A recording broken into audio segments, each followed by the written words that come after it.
Amen. Alléluia. Alors, le ministère de prophète. Le ministère de prophète. Vous savez que j'aime définir chaque terme, chaque mot, et il est important qu'on définisse chaque mot biblique, chaque terme biblique. Et c'est ce que je vais faire ce soir. Qu'est-ce qu'un prophète? Qu'est-ce qu'un prophète? En hébreu, on parle du nabi.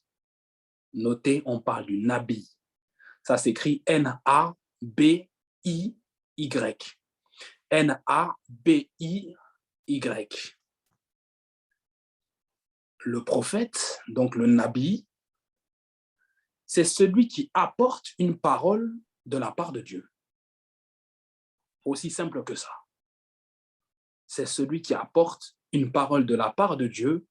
C'est celui qui parle pour Dieu sous inspiration du Saint-Esprit. Le prophète, c'est celui qui apporte une parole de la part de Dieu. C'est celui qui parle pour Dieu sous inspiration du Saint-Esprit. Et là, quelqu'un est en train de se dire, mais aujourd'hui, on a tous le Saint-Esprit. Donc, Dieu peut parler au travers de nous tous. Exact. Mais on va voir la différence tout à l'heure. Mais littéralement, de prime abord, c'est ça le prophète. Alors, notez que la Bible a un caractère prophétique dans son ensemble, de la Genèse jusqu'à l'Apocalypse. Des prophéties se sont déjà accomplies et il y a des prophéties qui sont en train de s'accomplir, de voir leur accomplissement. Exemple, lorsque vous entendrez parler de guerre, de bruit de guerre, des tremblements de terre en divers lieux, etc., va dire Jésus, sachez que la fin est déjà proche et que le retour de Christ est imminent. C'est une prophétie. Et on est en train de voir l'accomplissement. Tous ceux qui ont écrit, donc tous ceux qui sont des auteurs de livres bibliques, ont été inspirés par le Saint-Esprit d'une manière ou d'une autre. Tous. Très important de le noter. Et la Bible a été constituée en majeure partie par des prophètes. En majeure partie. Vous prenez déjà ceux qui sont considérés comme les 4 prophètes majeurs, Ésaïe, Ézéchiel, Jérémie, Daniel, et ensuite on a les 12 prophètes qui sont appelés les prophètes mineurs. On peut en citer quelques-uns comme Nahum, Habakkuk, Sophonie, Agé, Jonas et tant d'autres.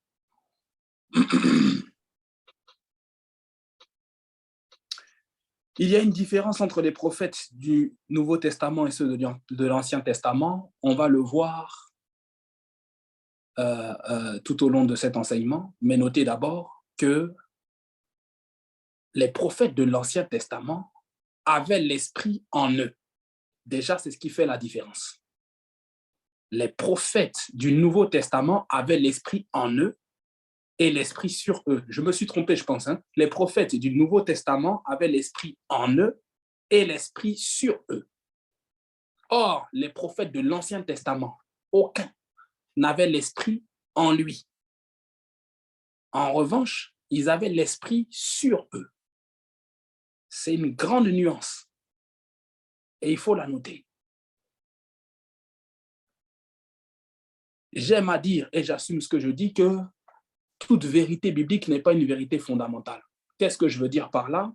Vous prenez un exemple, lorsque, je pense que c'est Joseph en pays d'Égypte, va révéler à Pharaon quels sont les songes qu'il a faits, quelle est l'interprétation. Je pense que Pharaon va dire, trouverions-nous quelqu'un qui a l'Esprit de Dieu en lui? Mais ça, c'est Pharaon qui le dit. Ce n'est pas parce que Joseph a interprété des songes qu'il a l'Esprit de Dieu en lui. c'est la parole de Pharaon. Donc, vous voyez, c'est une vérité biblique, ça veut dire que c'est écrit, Pharaon l'a dit, et la Bible le dit. La Bible dit ce que Pharaon a dit. Mais ce n'est pas parce que Pharaon l'a dit que Joseph avait l'Esprit de Dieu en lui. C'est ça la différence. Et il y a beaucoup de choses dans la Bible comme cela, où il est dit des choses de la part d'un individu et on prend des vérités bibliques pour en faire des vérités fondamentales, alors que ce n'est pas ce que le texte veut dire. Le texte dit ce que la personne a dit ou un individu a dit. C'est ça la différence. La première fois qu'il est fait mention d'un prophète dans la Bible, il s'agit d'Abraham. Lorsqu'il va aller en Égypte avec sa femme, Pharaon va vouloir prendre Sarai, son épouse, et l'Éternel Dieu va apparaître dans un songe de Pharaon, et permettez-moi de paraphraser, Dieu va dire à Pharaon, ne touche pas à cette femme, car c'est la femme de mon prophète. C'est la première fois qu'il est fait mention d'un prophète dans la Bible. Est-ce que Abraham a guéri des gens par imposition des mains? Est-ce que Abraham criait prophétie ou ainsi dit l'Éternel? Est-ce que Abraham faisait des signes, des prodiges et des miracles? Attention, on doit mettre l'accent et vraiment étudier toutes les fois où il est fait mention une première fois d'une chose dans la Bible, on doit s'y attarder pour savoir quelle est la pensée de Dieu au juste. En revanche, lorsque Abraham disait quelque chose, attention, la chose arrivait. Et notez que Dieu se révélait à Abraham fréquemment. C'est la différence, et notez-le, entre le ministère du prophète et le don de prophétie, et quelqu'un qui exercerait un don de prophétie. Et je vais y revenir tout à l'heure.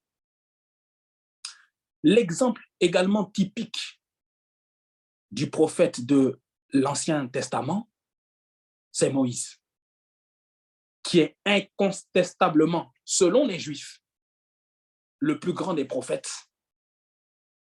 selon le judaïsme.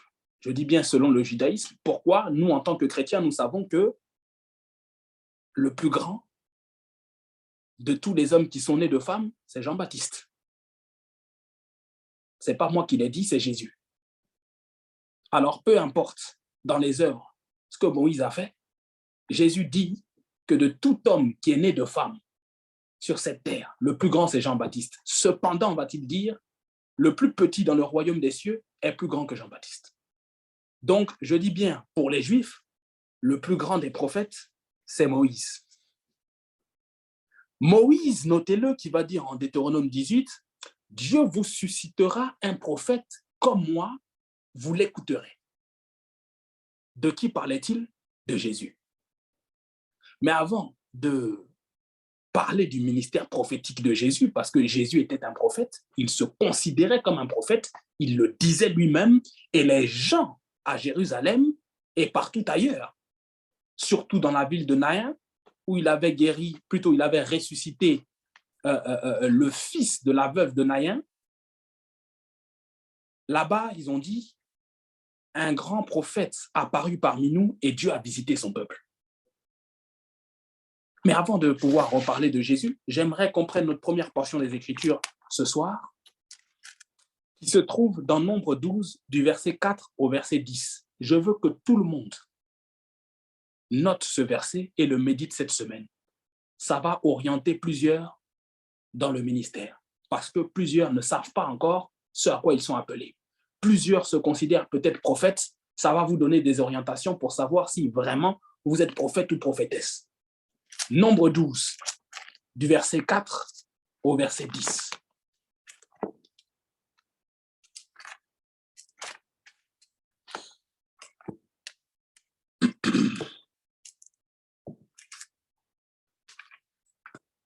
Nombre 12 du verset 4 au verset 10. Voici ce que déclare la parole de Dieu. Soudain, l'Éternel dit à Moïse, à Aaron et à Marie, allez vous trois à la tente d'assignation, et ils y allèrent tous les trois. L'Éternel descendit dans la colonne de nuée et il se tint à l'entrée de la tente. Il appela Aaron et Marie, qui s'avancèrent tous les deux. Et il dit, écoutez bien mes paroles. Lorsqu'il y aura parmi vous un prophète, c'est dans une vision que moi, l'Éternel, je me révélerai à lui. C'est dans un songe que je lui parlerai. S'il vous plaît, notez le verset 6, surlignez-le. Le verset 6, il faut le surligner, s'il vous plaît. Je le répète. Et il dit, écoutez bien mes paroles, lorsqu'il y aura parmi vous un prophète, c'est dans une vision que moi, l'Éternel, je me révélerai à lui. C'est dans un songe que je lui parlerai. Verset 7, il n'en est pas ainsi de mon serviteur Moïse. Il est fidèle dans toute ma maison. Je lui parle bouche à bouche, je me révèle à lui sans énigme. Et il voit une représentation de l'Éternel. Pourquoi donc n'avez-vous pas craint de parler contre mon serviteur, contre Moïse? La colère de l'Éternel s'enflamma contre eux et il s'en alla. La nuée se retira de dessus la tente et voici, Marie était frappée d'une lèpre, blanche comme la neige.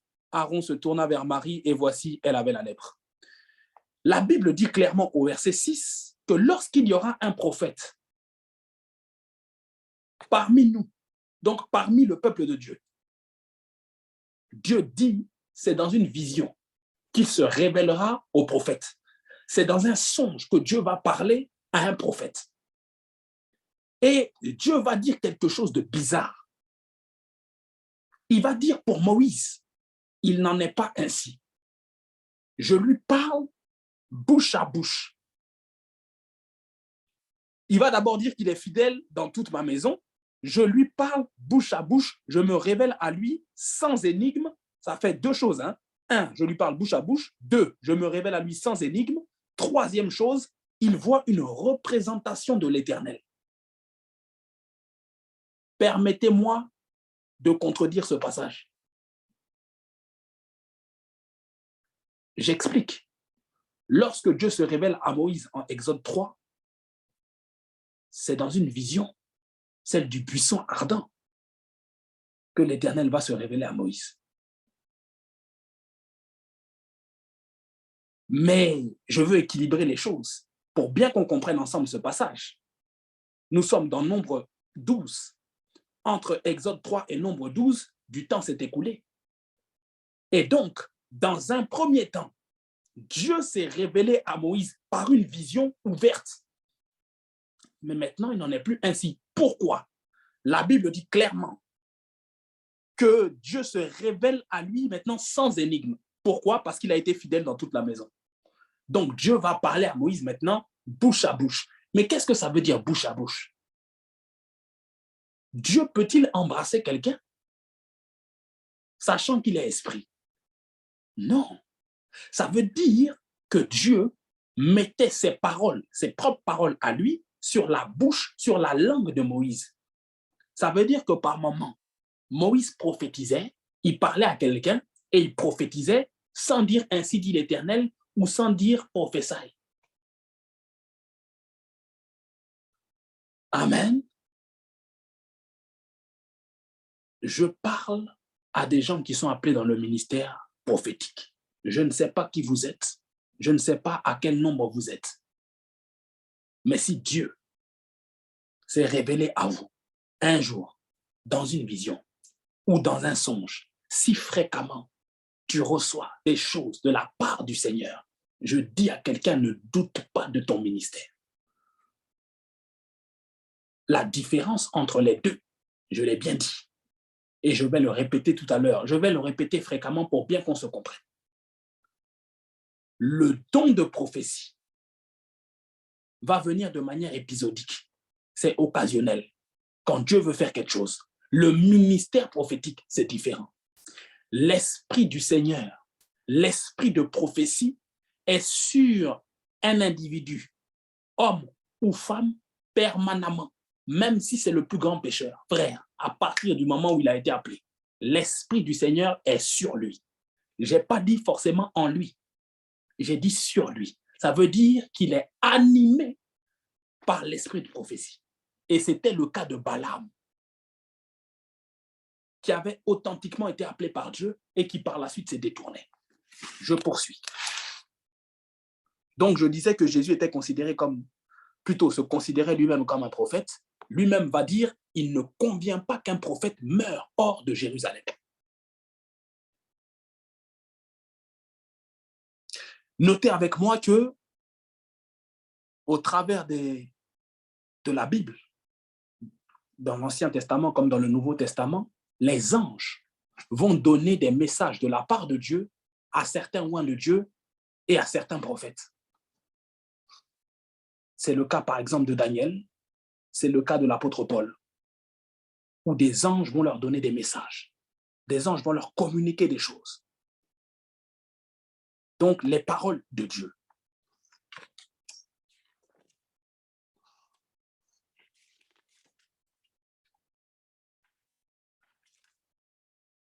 Le prophète était également appelé le voyant. Plutôt, les prophètes étaient également appelés des voyants.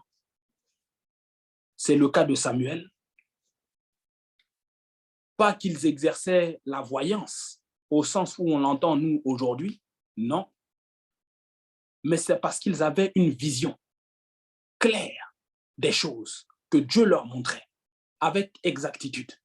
Ils pouvaient voir, discerner.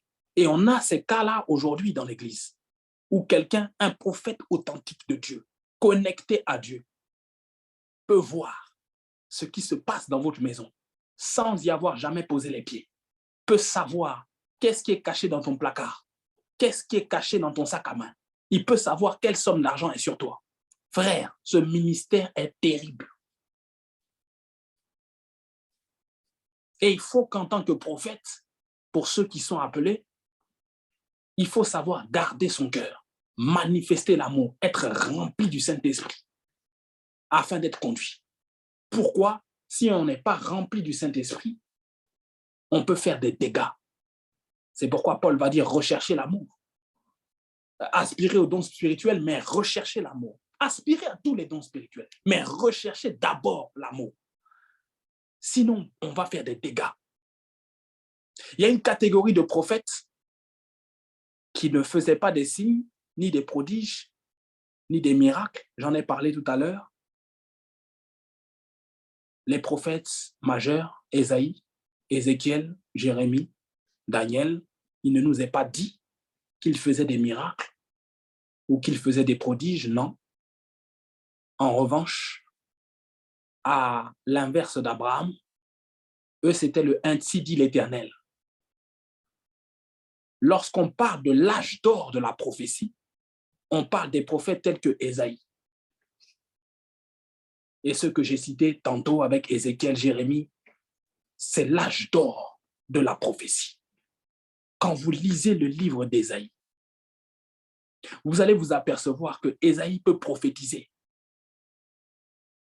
pour un futur proche, et puis dans la même phrase, il va prophétiser pour des milliers d'années plus tard.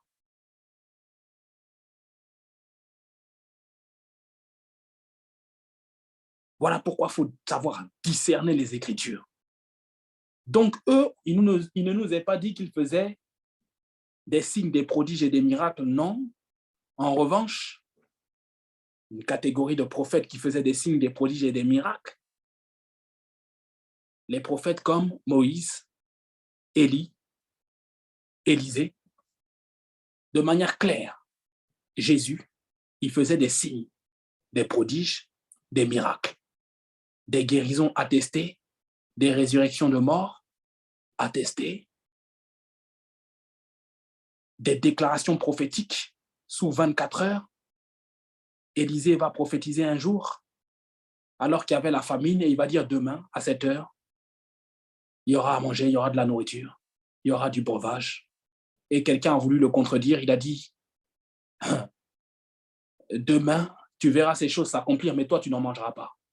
Et en effet, ça s'est accompli. Et je pense que c'était un général, il est mort. Alléluia. Donc, il est important de savoir rester dans son ministère. Notez-le. Il y a des prophètes des temps modernes qui se sont détournés et qui ont voulu faire de la doctrine au lieu de rester dans leur ministère prophétique. Vous savez, du temps de Kakou Sévérin, au départ, il se considérait comme un évangéliste. C'est après avoir été formé par l'église Foursquare qu'il a été consacré prophète. Si vous écoutez le témoignage du prophète Kakou Sévérin, de base, il se considérait comme un évangéliste. Et c'est après, lors d'une réunion avec plusieurs pasteurs, qu'on l'a consacré et que tout le monde était unanime pour qu'il soit consacré en tant que prophète. Donc, il est important que de pouvoir rester dans le ministère prophétique. Prophète des temps modernes, William Branham, vous savez qu'il y a une secte qui se dit chrétienne et qu'on appelle les branhamistes. Il faut faire très attention. Ils vont parler de Jésus, mais au fait, ce sont des idolâtres. Et le pire, c'est que la personne qui est morte n'a pas créé ce courant, mais c'est les gens qui en ont créé une religion, une secte. Vous taperez sur Internet le nom d'un homme, un prophète de l'Éternel authentique, qui s'appelait William Branham, et qui était aux États-Unis, un prophète authentique de Dieu qui a eu plusieurs visions de l'Éternel, plusieurs visions sur la fin des temps, qui faisait des miracles, des prodiges, et qui prophétisait avec exactitude. Et malheureusement, à la fin de son ministère, il s'est détourné. Il a fait des erreurs doctrinales sur quoi? La Trinité. Erreur doctrinale grave.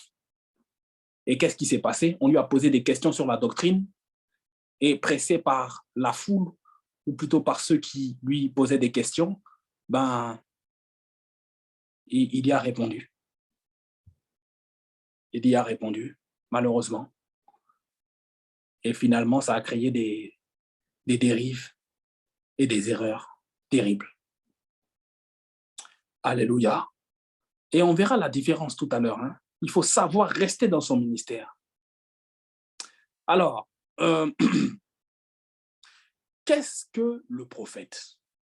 Le prophète se catégorise, plutôt la manifestation d'un ministère prophétique est étroitement liée avec une vision de la part de Dieu,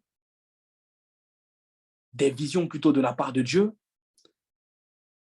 Notez, des prophètes comme Ésaïe, Jérémie, Ézéchiel, Daniel, ils avaient des visions conditionnelles. Si le peuple se repent et reprend la voie du Seigneur, voici ce qui va se passer. S'il ne se repent pas et reste dans sa mauvaise voie, vous continuerez à être accablés.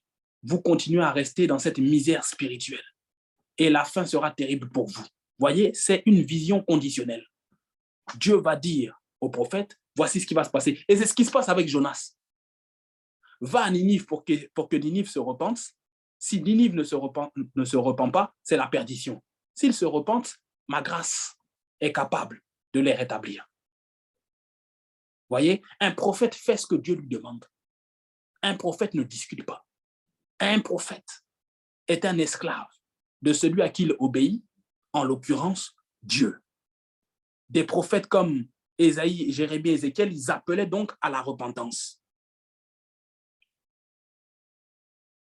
Il y a certaines prophéties qui sont données pour qu'elles n'arrivent pas. Et là, je parle d'une autre catégorie de prophètes, c'est les prophètes intercesseurs.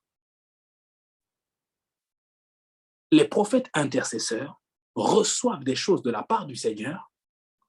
Il y a beaucoup de choses qu'ils reçoivent pour ne pas que ça arrive. Ça veut dire, non pas qu'ils prient contre la volonté de Dieu, mais Dieu leur montre des choses pour ne pas que ces choses arrivent.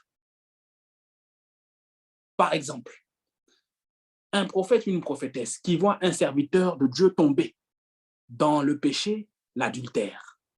Ce n'est pas que le serviteur de Dieu est tombé dans le péché ou dans l'adultère. Mais le problème, c'est que si tu ne pries pas, alors que lui, sa vie de prière a baissé, il n'aura pas la capacité, il ne sera pas soutenu spirituellement pour pouvoir résister au jour de la tentation.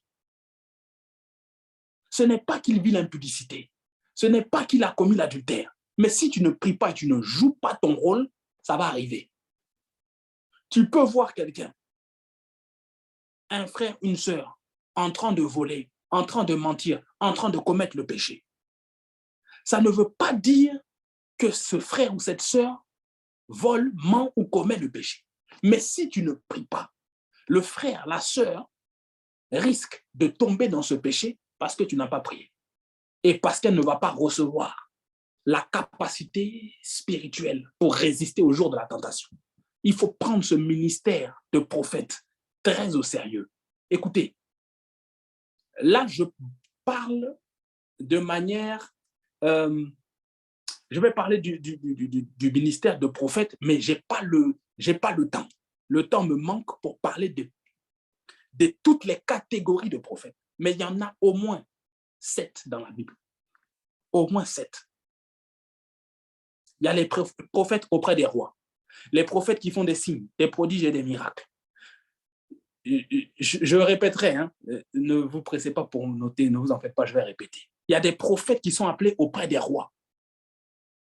Il y a des prophètes comme Abraham, dont j'ai fait mention tout à l'heure. Il y a des prophètes qui font des songes. Ça veut dire qu'eux, ils ne recevront jamais de manière directe de prophétie ou de ainsi dire. Non, eux, c'est par songe, uniquement et purement par songe qu'ils reçoivent des choses. Il y en a plusieurs. Il y en a plusieurs. Donc, si tu es appelé au ministère de prophète ou de prophétesse, frère, trouve ton couloir. Il faut que tu saches ce à quoi tu es appelé. Par exemple, un prophète ou une prophétesse intercesseuse ne prêche pas forcément.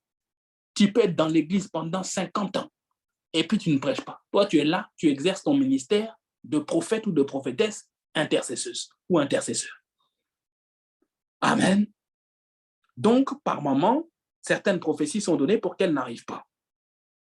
Notez que tous ceux qui parlent de la part de Dieu ou sous inspiration du Saint-Esprit ne sont pas prophètes. Et là, il faut faire attention avec nous qui sommes des prédicateurs. Lorsqu'on dit « je prophétise », tu ne prophétises pas, tu déclares sur base de la parole de Dieu. Pourquoi?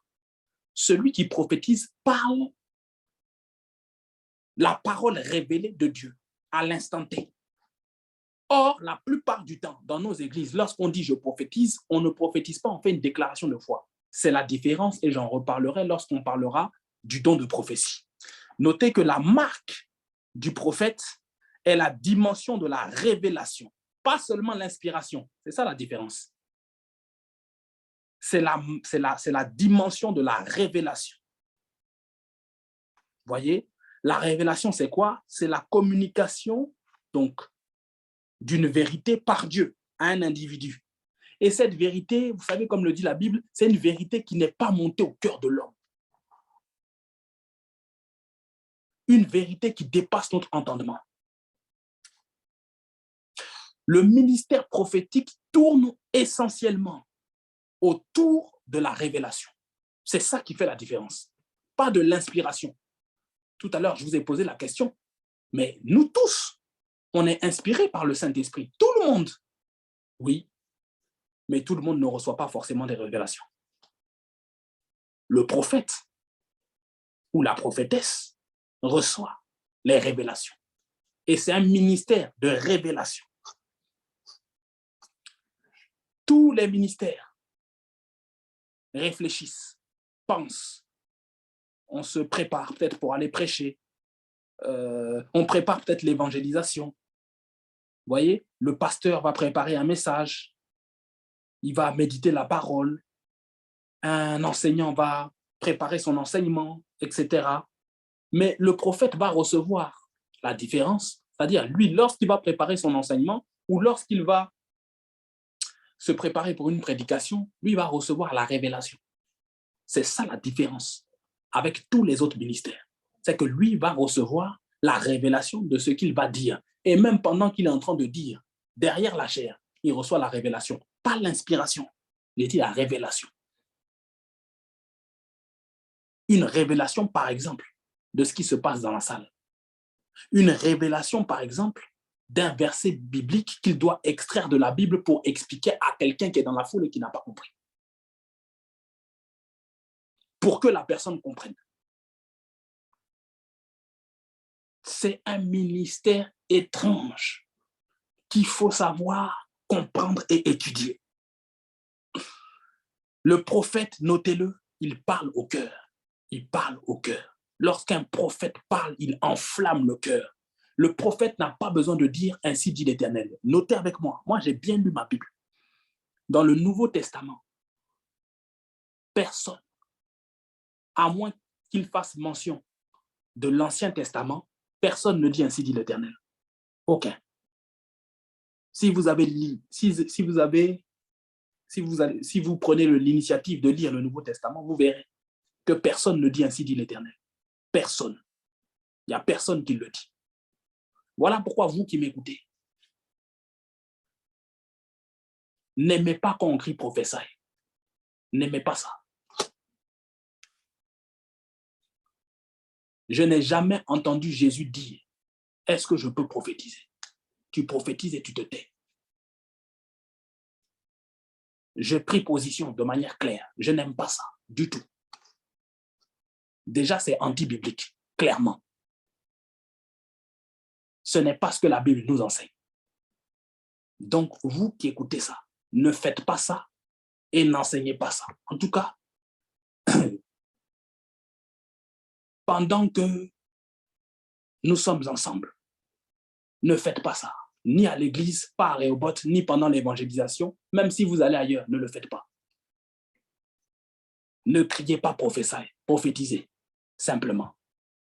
Dites, voici ce que dit le Seigneur. Point barre. N'aimez pas le spectacle. Ça ne va rien apporter. Du tout. Dites ce que Dieu vous a dit. Aussi simplement qu'il vous l'a dit. Si on veut ressembler à Jésus, faisons comme Jésus. Lequel d'entre nous a déjà entendu crier Jésus prophétie? Ouvre ton micro. Lequel d'entre nous a déjà entendu un prophète demander s'il pouvait prophétiser? De la Genèse à l'Apocalypse. Ouvre ton micro. Alors j'ai pris position. Je suis contre ce genre de pratique. Ma position est claire. Alléluia. Voyez, le prophète parle au cœur et lorsqu'un prophète parle, il enflamme le cœur. C'est le cas des deux disciples que Jésus a croisés sur le chemin d'Emmaüs. Lorsque Jésus va leur parler des Écritures et va leur parler de ce qui le concernait dans les Écritures et qui vont rentrer chez eux, auprès des autres, ils vont se dire, alors que Jésus va les quitter, notre cœur ne brûlait-il pas au-dedans de nous lorsqu'il nous parlait des Écritures? J'aimerais dire quelque chose. C'est que le prophète apporte un souffle nouveau à la révélation biblique et à la Bible. Pas une nouvelle doctrine, pas un nouvel enseignement, pas un nouveau fondement que les apôtres ont posé. Non. Mais vous voyez, tout ce qu'on prêche dans l'église là, ça n'a pas commencé avec nous. Chaque année, quelqu'un va prêcher l'amour. Chaque année, quelqu'un va prêcher la délivrance. Chaque année, quelqu'un va prêcher le pardon. Chaque année, quelqu'un va prêcher, je sais pas, la foi, tous ces sujets-là. Mais le prophète, plus qu'un autre, va apporter un nouveau souffle. Parce qu'on connaît ces choses. Mais lorsque le prophète parle, plus qu'un autre, il va apporter un rafraîchissement, un angle, un autre point de vue pour que le message passe, pour qu'il enflamme les cœurs et que la chose soit comprise, soit captée. Il y a deux prophètes qui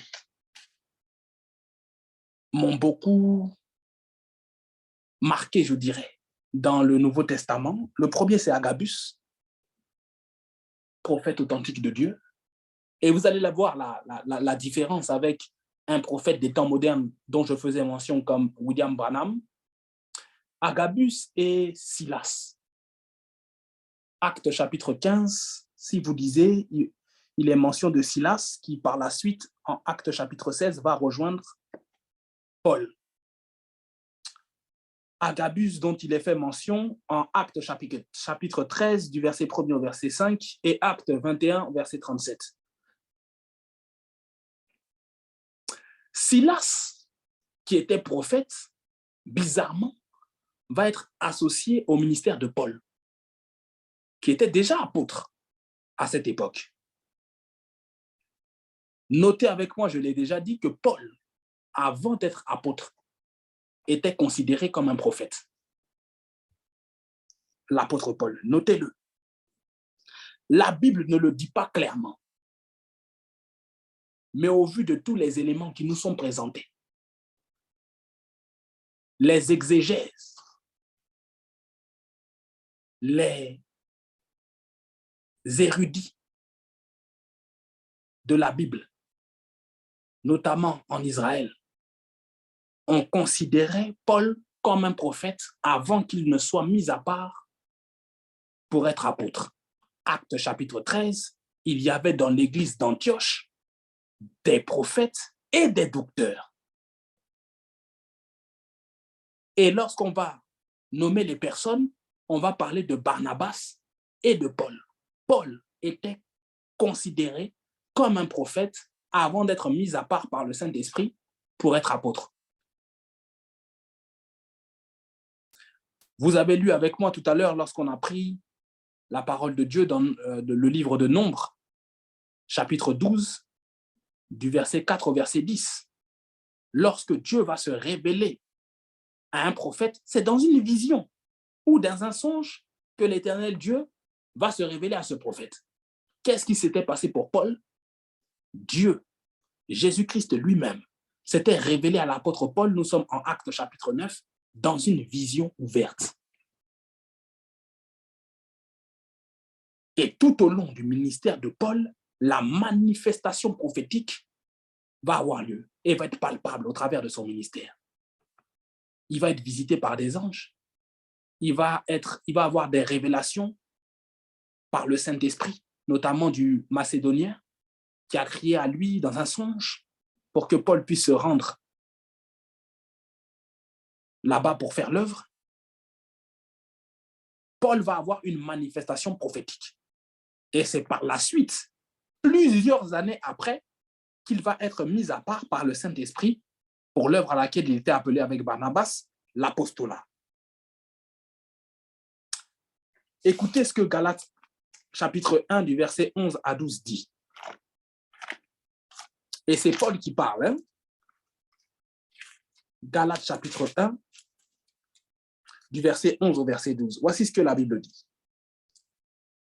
Je vous déclare, frères, que l'évangile qui a été annoncé par moi n'est pas de l'homme.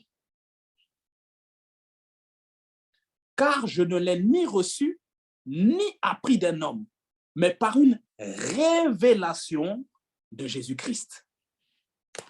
Voici comment Paul a appris l'évangile. Or, le ministère du prophète tourne autour de la révélation. Et Paul, pour en revenir à Silas, avait besoin du ministère prophétique à ses côtés pour orienter son ministère. Pourquoi? Parce que Paul était maintenant un apôtre. Alors pourquoi Silas? Silas était un prophète. Et Paul avait besoin également de la révélation pour être conduit dans son apostolat. Le prophète, il connaît ce que Dieu ressent. Il ressent ce que Dieu éprouve. Son cœur bat au même rythme que celui de Dieu. Est-ce que tu sais que des fois, tu peux avoir des maux de tête? Ce n'est pas toi. C'est parce que quelqu'un est malade ou quelqu'un a quelque chose et tu ressens la chose pour la personne. Ce n'est pas toi qui es visé. Des fois, tu peux avoir mal à l'épaule. Alors que quelqu'un dans l'église a une douleur à l'épaule qui traîne et a besoin d'être guéri. Donc, tu ressens la chose pour une manifestation prophétique.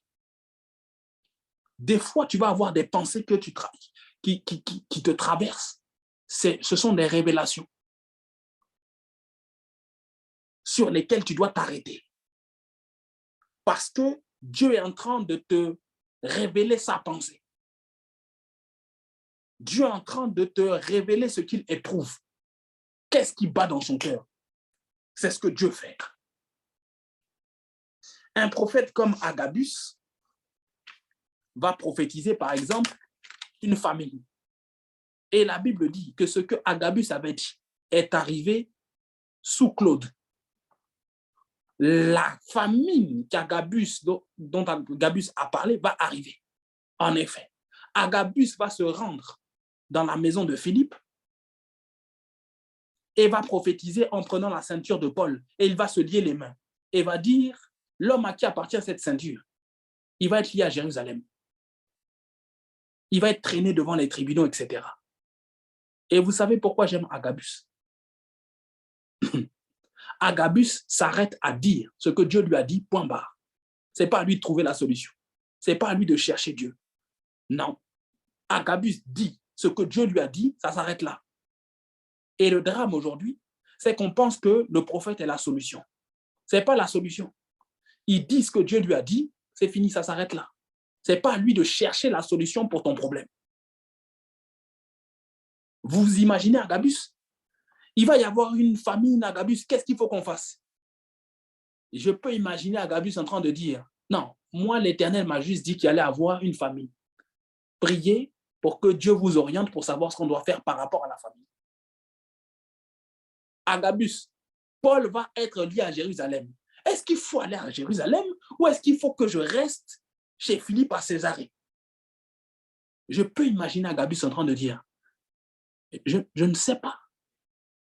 Moi, Dieu m'a dit que Paul va être lié et livré. C'est tout. Est-ce qu'il faut y aller? Je ne sais pas. Je dis simplement ce que Dieu m'a dit. Cherchez Dieu vous-même pour savoir ce qu'il faut faire. Est-ce qu'il faut y aller ou est-ce qu'il faut rester caché? Voilà le ministère du prophète. Il doit se limiter à ce que Dieu t'a dit. Ce n'est pas à toi de chercher la solution pour l'individu à qui tu vas donner la révélation ou la pensée du Seigneur. Et il y a des excès dans nos églises où le prophète reçoit. Moi, ça m'est arrivé. Là, il n'y a pas plus tard, il y a environ 1 mois, à l'école biblique, où on nous a demandé de prier pour nos voisins. Et j'ai prié pour une sœur. Et pendant que je priais pour la sœur, Dieu me parlait de la sœur. Alors, non seulement j'ai une parole de connaissance pour la sœur, mais j'ai eu également une prophétie pour la sœur. Et Dieu va me dire, cette sœur-là, elle aime les gens. Elle a beaucoup d'amour. Elle ne force pas pour aimer. Elle a l'amour. Cependant, il ne faut pas qu'elle se décourage, mais il faut qu'elle continue à prier. Je n'avais jamais parlé à la sœur. Jamais. À part peut-être pour se dire bonjour, on n'avait pas eu d'échange. Nous sommes plus de 70 élèves. Donc, on n'avait pas vraiment eu d'échange. Et au début, je vais dire non, bon, je laisse. On avait prié le matin. C'est seulement le soir que je vais lui parler. Pourquoi? Je n'avais même pas envie de lui parler. J'ai dit non, elle, je vais prier simplement à la maison. Et Dieu, là, le Saint-Esprit insiste pour que j'aille lui parler. Alors, je vais vers la sœur et je lui dis, voici ce que le Seigneur dit. Mais par rapport à ce que le Seigneur dit, ne te décourage pas. Continue à prier pour les gens. Peu importe ce qu'ils vont faire, toi, continue à prier pour eux. Peu importe ce qu'ils vont dire, continue à prier pour eux. Et en effet, il s'avère que la sœur est pasteur et qu'elle a une église et qu'elle a un programme de prière tous les lundis. Et c'est elle, le lendemain, qui va confirmer ce que je lui avais dit. Mais dans sa confirmation, quand elle m'a expliqué les choses, moi, au début, je n'ai pas compris pourquoi le Seigneur m'avait dit ça.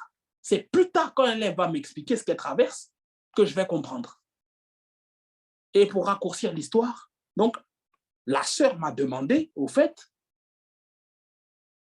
ce que le Seigneur dit, ce que le Seigneur voulait Mais je me suis limité à dire ce que Dieu m'avait dit. Je ne peux pas aller au-delà. Je ne veux pas aller au-delà. Pareil pour un frère. Même école biblique. Le frère, j'avais l'habitude de discuter avec lui jusqu'à un jour, un matin comme ça, je ne priais pas, je n'étais pas en prière. J'étais en train de me brosser les dents pour partir. Où Dieu va me parler du frère. Et va me dire, pour ce à quoi il est appelé, il faut que le frère ait la maîtrise de lui-même. Alors, j'ai été le voir et j'ai dit, voici ce que le Seigneur dit. Le frère a commencé à avoir les larmes aux yeux. Et plus tard, il va venir me voir peut-être un mois plus tard pour dire, je sens que tu as quelque chose à me dire aujourd'hui. Frère, j'ai rien à dire aujourd'hui. J'ai dit la dernière fois, c'est tout. Aujourd'hui, j'ai rien à dire. Mais j'ai senti dans mon cœur qu'il avait besoin de parler. Alors, je lui ai dit, tu as besoin de parler à quelqu'un. Mais sinon, je n'avais rien à lui dire. Donc, il faut savoir rester et se limiter à ce que Dieu nous a dit. Point barre.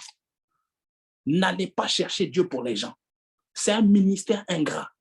Le prophète, en réalité, un prophète, ne fait pas de compromis. Un prophète authentique ne fait pas de compromis. Peu importe que les gens l'aiment ou l'aiment pas. Lorsqu'on lit les écrits bibliques, on a l'impression que les hommes sont des saints et qu'ils avaient un bon caractère, etc. Mais un prophète comme Élie, il fallait du caractère pour rester à côté d'un homme comme Élie. Moi, je ne sais pas comment Élisée a fait. Élie va dire à l'Éternel, je suis resté le seul des prophètes. Or, il y avait encore plusieurs qui attendaient et qui avaient été préservés. Autrement dit, il voulait dire à Dieu, tu ne peux compter que sur moi. Faux. Il y aura toujours quelqu'un. Élie, qui avait demandé à Élie de décapiter les prophètes de Baal? Personne ne lui avait demandé de décapiter les prophètes de Baal. C'est Élie qui a pris l'initiative de les tuer au torrent de Kérit. Personne ne lui avait demandé. Akab, bien qu'il ait été un mauvais roi, Akab est en train de se repentir. Élie ne voit pas la repentance d'Akab. Il faut absolument que Akab soit condamné. Et le prophète, plutôt Dieu va l'interpeller en lui disant, mais Akab est en train de se repentir. Il faut que tu aies les yeux ouverts.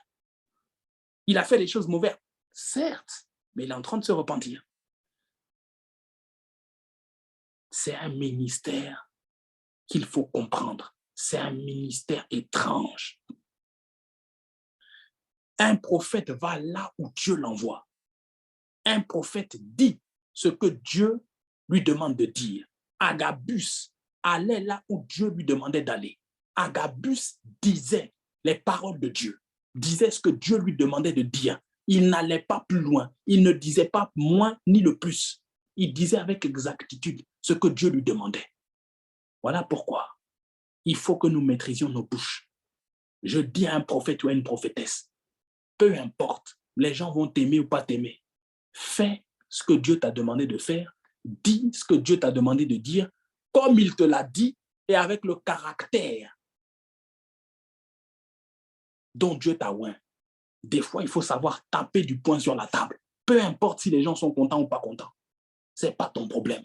Fais ce que Dieu t'a demandé de faire et dis ce qu'il t'a demandé de dire. Voici les dons qui sont rattachés au ministère du prophète. Il y a la parole, déjà les dons de base, minimum. Il faut que le prophète ait la prophétie, donc le don de prophétie. Pour reconnaître un prophète, il faut qu'il ait le don de prophétie, minimum. Deuxièmement, la parole de connaissance.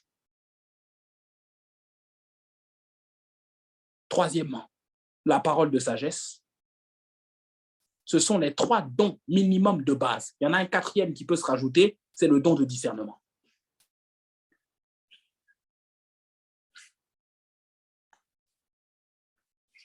Le don de discernement. Et selon la catégorie de prophète ou de prophétesse que le prophète est, il peut y avoir les signes, les prodiges, les miracles.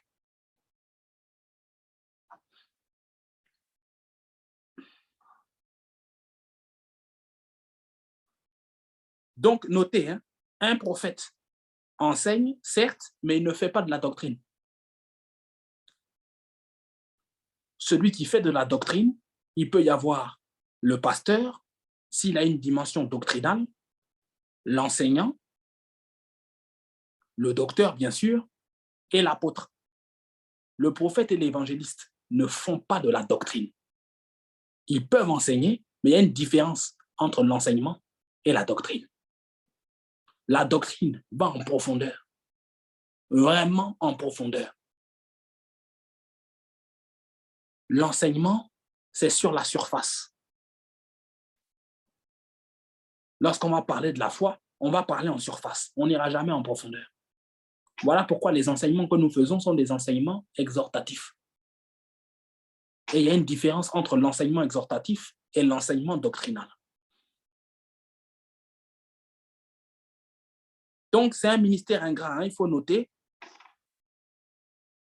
J'aimerais que vous notiez ceci. Au bic rouge, si vous avez un bic rouge, ou si vous avez une tablette ou un ordinateur, surlignez ça en rouge, ce que je vais dire. L'essentiel du ministère du prophète est de manifester la présence de Dieu, premièrement. Et elle se manifeste comment? Un, par la sainteté de Dieu. Deuxièmement, par un appel à la repentance.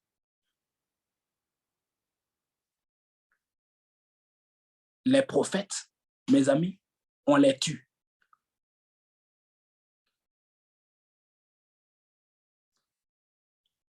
Pas forcément physiquement, mais avec la bouche, on les tue. J'ai dit que le ministère de prophète, c'est un ministère ingrat. Donc, si tu es appelé à être prophète ou prophétesse, garde ton cœur plus que toute autre chose. Les gens ne vont pas, ils ne peuvent pas te comprendre. Ne cherche même pas à te justifier. Tu auras beau avoir tous les éléments, on ne peut pas te comprendre. Il faut prendre ça comme ça. On ne peut pas te comprendre. Tu vas être incompris ou incomprise. Il faut savoir garder ton cœur. Et il faut savoir se taire. Parce que, au fait, il faut savoir laisser Dieu te justifier. Bon, moi, je vous ai donné mes exemples tout à l'heure. Je ne vous ai jamais dit que je suis prophète. Ce n'est pas ce que j'ai dit. J'ai simplement donné des exemples. Mais notez, je répète, hein, l'essentiel du ministère de prophète, c'est de manifester la présence de Dieu par la sainteté de Dieu et par un appel à la repentance. On est à côté de toi. On ne peut pas dire n'importe quoi ou faire n'importe quoi. On ne peut pas.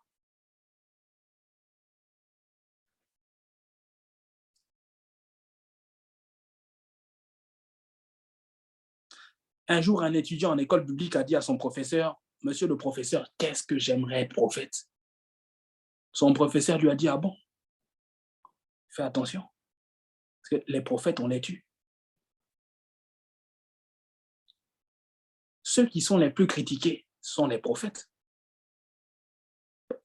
Le fait de tuer, la vie et la mort sont au pouvoir de quoi?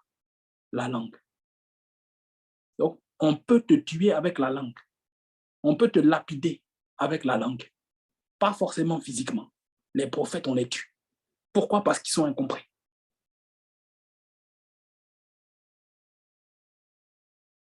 On les fait taire ou on les tue. Parce qu'un prophète est sans compromis. Normalement, je dis bien, un prophète authentique de Dieu est sans compromis. C'est maintenant qu'on voit des prophètes avec des compromis. Sinon, un prophète, normalement, n'a pas de compromis.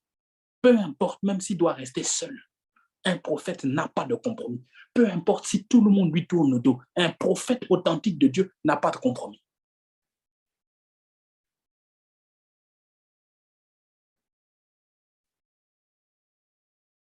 C'est pourquoi certains n'ont aucun mal à ne pas avoir d'amis. Aucun. Ils préfèrent rester avec leur époux ou leurs épouses, leurs enfants, et ce sont leurs meilleurs amis. Et tu n'en ressens pas le besoin. C'est ça qui est étonnant.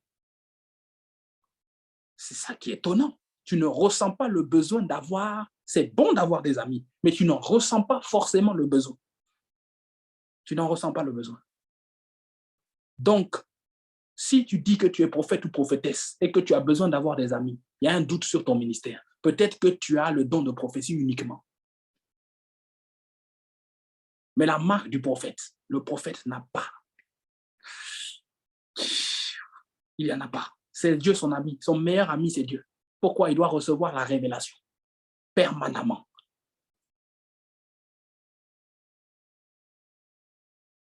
Alors, le prophète n'ajoute rien à la révélation biblique. Il y apporte un nouveau souffle, je l'ai dit. Les prophètes actuels ont des révélations donc particulières et circonstancielles. La famine dont a parlé Agabus ne nous concerne plus. C'était pour un temps précis, pour une époque précise, et puis c'est fini. Donc aujourd'hui, une prophétie, déjà, ne peut pas être contraire à la parole de Dieu, et bien qu'elle soit révélationnelle, si elle est vraie, ça va s'accomplir, comme Agabus. Si elle ne s'accomplit pas, ça veut dire que tu n'as pas reçu de Dieu. C'est clair. Maintenant, il faut savoir faire la différence et savoir discerner. J'ai parlé tout à l'heure des prophètes intercesseurs. Eux, ils reçoivent des choses pour ne pas que ça arrive ou pour que ça arrive. Maintenant, il faut savoir discerner qu'est-ce que Dieu veut. Est-ce que Dieu veut que ça arrive ou que ça n'arrive pas? Exemple, quelqu'un est appelé à gagner 1 million d'euros et Dieu te parle et te montre que la personne est dans la prospérité. Tu dois prier. Et tu ne dois pas prier une fois, prophète ou prophétesse intercesseuse. Tu ne dois pas prier une fois. Ça veut dire que ça devient ton fardeau jusqu'à ce que tu vois l'accomplissement de la chose. Ça veut dire, si ça doit prendre 5 ans, tous les jours, jusqu'à ce que ça se manifeste, tu dois prier. Si quelque chose ne doit pas se manifester jusqu'à ce que la chose n'arrive pas, tu dois prier. Et tu vas savoir lorsque Dieu va te dire c'est bon. Tu vas savoir. Donc, les prophéties que nous recevons actuellement en tant que prophète ou prophétesse intercesseur ou intercesseuse, non, en tant que prophète en général, pardon, n'ajoute rien à la révélation, ne retranche rien de la révélation. Tu ne peux pas dire Dieu m'a dit et ce que tu dis est en contradiction avec la révélation biblique. Attention à ça. Donc Dieu prophétise, plutôt Dieu donne des prophéties lorsqu'il y a un besoin. Il faut savoir discerner les esprits. Il faut savoir les discerner. Notez qu'un don de prophétie, déjà un ministère prophétique et un don de prophétie doivent être reconnus par une église locale. C'est très important. Le ministère prophétique et le don de prophétie doivent être reconnus par une église locale, par ton église locale. Exemple, je reconnais le ministère, plutôt le don de prophétie de la sœur Serena, je le reconnais. D'autres, certains d'entre vous, le prophète Élie Kittier a reconnu soit le don de prophétie en vous, ou soit le ministère prophétique en vous. C'est l'exemple, par exemple, de Tata Bijou. Bon, je ne peux pas citer tous les noms, mais vous savez, le prophète Élie Kittier est capable de donner le micro. Il sait à qui il peut donner le micro parce que la personne, son don de prophétie est authentifié. Et la personne ne va pas raconter plutôt des hérésies. Vous le savez. Donc, un don de prophétie doit être reconnu et authentifié par une église locale. C'est très important. Alors, la différence entre l'apôtre et le prophète, c'est l'autorité. Quelle autorité? L'apôtre a une autorité de direction.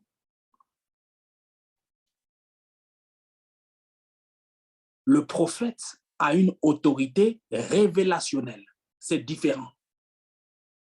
Je répète, l'apôtre a une autorité de direction. Et j'aimerais que vous notez, l'autorité de l'apôtre est au-dessus de l'autorité du prophète. Pas que l'apôtre ait un ministère plus important, non. C'est l'autorité que Jésus a conférée. Pourquoi? Rappelez-vous, l'apôtre est le fondateur. C'est celui qui repose les fondements. Mais on a lu ensemble le passage qui dit « Vous avez été établis sur le fondement des apôtres et des prophètes. » Mais le prophète vient en second. Pas qu'il soit moins important, mais c'est le complément de l'apôtre. Et ça ne veut pas dire qu'il est moins important. C'est comme la femme. Elle a été créée après l'homme pour être une aide, mais ça ne veut pas dire qu'elle est moins importante.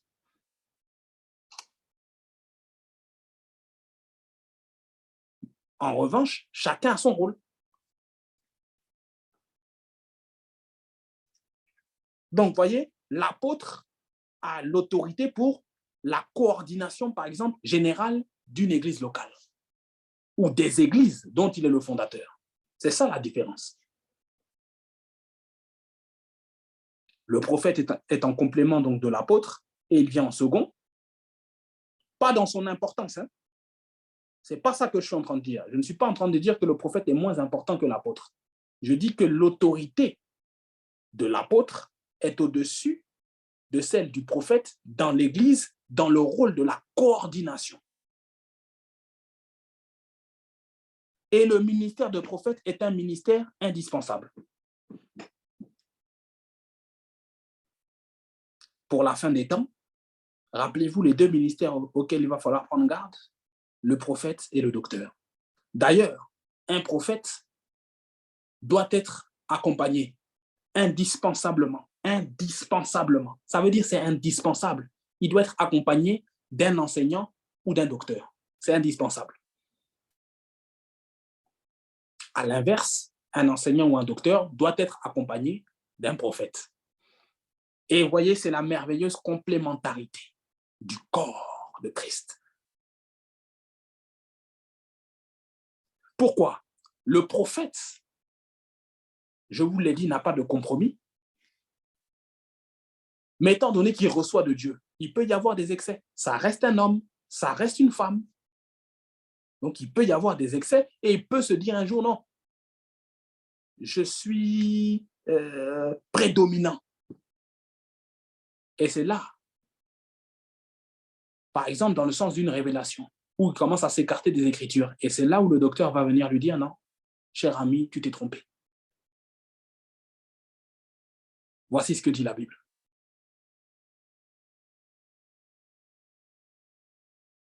Le docteur ou l'enseignant, il est très équilibré. Et en revanche, il a besoin du prophète. Pourquoi? Parce qu'à force d'être équilibré, il peut faire des compromis. Pourquoi? Voici ce que dit la Bible. Et il va croiser d'autres frères ou d'autres sœurs qui pensent autre chose par rapport à la révélation de la Bible. Il faut qu'il y ait quelqu'un pour taper du poing sur la table. Et ça, c'est le prophète qui sait le faire.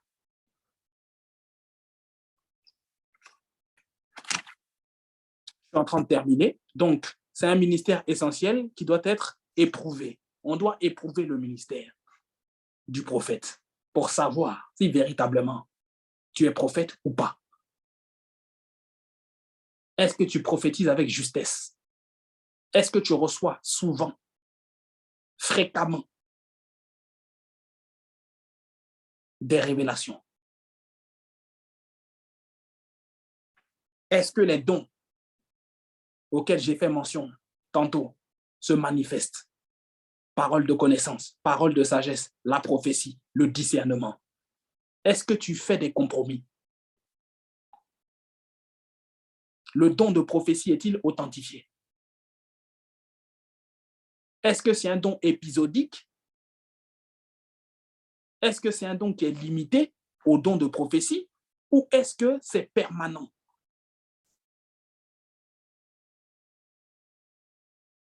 L'Esprit du Seigneur est sur le prophète, je le répète, en permanence. Alors, il faut faire attention à ne pas qu'il y ait de dérive. Ne demandez jamais des directives à quelqu'un. Ne le faites jamais. Vous pouvez demander à un homme de prier pour vous pour une situation, mais ne demandez pas ce que Dieu a dit. Aujourd'hui, j'entends des gens qui font des consultations prophétiques. Frère, c'était à l'époque de l'Ancien Testament. De l'Ancien Testament. Dans le Nouveau Testament, il n'y a pas de consultation prophétique. Il n'y en a pas. Dieu nous demande d'être conduits par le Saint-Esprit. Pas de consultation prophétique. Où tu vas aller voir un homme pour dire, voici ce que je traverse. Ne venez pas me voir pour dire ce que je traverse. On va savoir s'il y a la prophétie lorsque tu ne m'auras pas parlé de ta situation, pour savoir si mes yeux sont ouverts. C'est pour ça qu'on vous demande de ne pas parler beaucoup. On ne te demande pas de rester chez toi et de ne pas nous raconter les problèmes que tu traverses. Ce n'est pas ce que j'ai dit. Parce qu'on reste des bergers et on doit prier par rapport à certaines situations. Mais il y a des choses que tu traverses où tu dis tout à tout le monde. Il y a des choses que tu dois garder pour toi. Et tu dois savoir et discerner lorsque tu dois dire certaines choses à ton pasteur et d'autres non. Comme ça, on va savoir si lorsque la personne prophétise, est-ce que la personne savait parce qu'elle avait certaines informations ou est-ce qu'elle savait parce que Dieu le lui a dit? C'est ça la différence. Un prophète authentique de Dieu peut être chez lui ou au travail et Dieu lui dit, laisse tout et va voir une personne que je t'indique ou va dans tel endroit pour dire ceci ou cela à telle personne.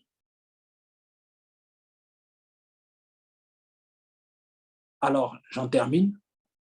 On reconnaît le prophète. Un prophète authentique.